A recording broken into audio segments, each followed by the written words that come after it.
All right, it is the end of an era for Marvin's Marvelous Mechanical Museum, and obviously they created that name just for broadcasters to try and screw up. All right, the arcade is going to be demoed to make way for new development. It is the top trending story on clickondetroit.com. So say hello to Cassidy Johncock from Click On.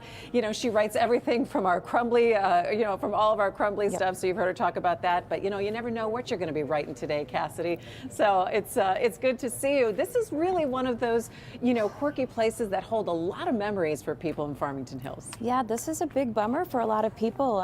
For several months we've known about this redevelopment plan that's been in the works and moving through the city government in Farmington Hills, and a lot of people who really frequent the area or have been there before were really disappointed to hear that this might be, its last run in this space. Yeah, all right. So let's go back and forth a little bit. It was done last night. The final decision was made by the Farmington Hills City Council.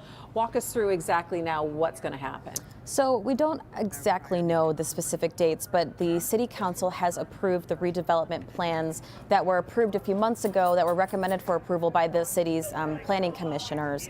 And they're planning now to demolish the strip mall that's located there at Orchard Lake Road near 14 Mile Road, and to replace it, revamp it, and they're intending to put what they call a smaller footprint Meijer store on that lot, in addition to some other things. Okay, so, is again making way for development, a new strip mall there. What about the owners of Marvin's? Have we heard from them lately about what next steps might be? Yeah, actually, so we don't have this in the story on Click on Detroit yet, but on their Facebook page, where the owner of Marvin's frequently posts, he did say that, quote, "We are not closing, that we are just going to move." So that's really good news for people who have, really want to keep visiting Marvin's.